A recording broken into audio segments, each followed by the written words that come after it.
Sylvie Chauchois, bonjour. Bonjour. Alors votre groupe Vega vient de remporter le nouvel appel d'offres lancé par la ville pour gérer le Zénith les 6 prochaines années. Il y avait de la concurrence ? Oui, nous étions en concurrence. Nous avons donc travaillé sur ce dossier depuis plus d'1 an maintenant et nous étions 3 à vouloir prendre le Zénith de Strasbourg pour les 6 prochaines années. Alors si vous avez postulé et gagné, c'est que vous considérez que les résultats, bien qu'inférieurs aux prévisions, sont satisfaisants ou en tout cas encourageants. Oui, bien sûr, ils sont satisfaisants, d'autant qu'on est comme dans une période de crise quand même très difficile, avec 20% de fréquentation en moins dans les salles de spectacle, dans le loisir en général. Mais nous avons une déception sur la fréquentation du Zénith en matière de public allemand. On pensait qu'ils allaient se déplacer en plus grand nombre, mais c'est vrai que la variété française ne les intéresse pas forcément. Donc c'est surtout sur l'international qu'ils viennent, mais on a beaucoup de perspectives de développement. Alors parlons-en de ces perspectives de développement. Le Zénith, c'est bien sûr une salle de spectacle, mais ça devait et doit devenir un lieu central de vie à Strasbourg et en Alsace. Avec le rallye, le marathon, bientôt le tram, quelques séminaires, cet aspect aussi est en bonne voie ? Effectivement, ce sont des pistes que l'on ne néglige pas. On ne peut pas vraiment développer les aspects économiques ou salons puisque nous avons un gentleman agreement avec Strasbourg Événements, des accords avec eux pour ne pas aller chercher ce marché.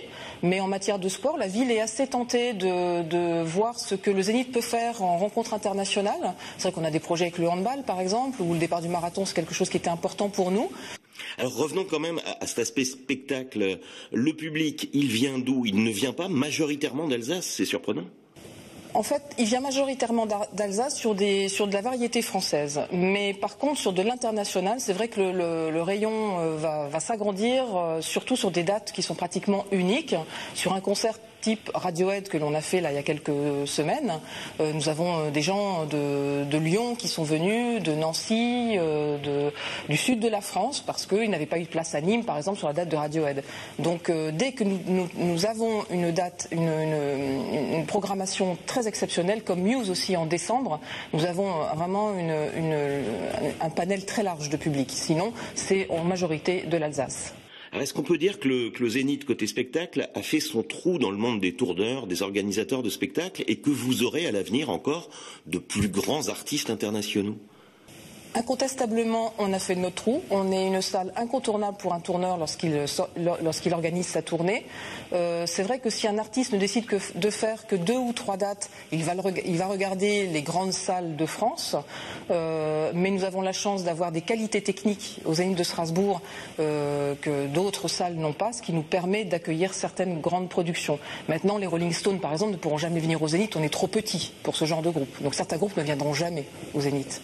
Enfin, à titre personnel, vous avez découvert l'Alsace et le public alsacien. Dès l'an passé, vous étiez nominée pour le titre de femme de l'année en Alsace. Il n'est donc pas si cruel qu'on le dit, ce public alsacien ? Ah non, pas du tout. Moi, j'ai été très bien accueillie. Je suis très heureuse de m'être installée à Strasbourg. Ça fait pratiquement 3 ans maintenant que je vis en Alsace, au cœur de la ville. Et je ne regrette absolument pas mon choix.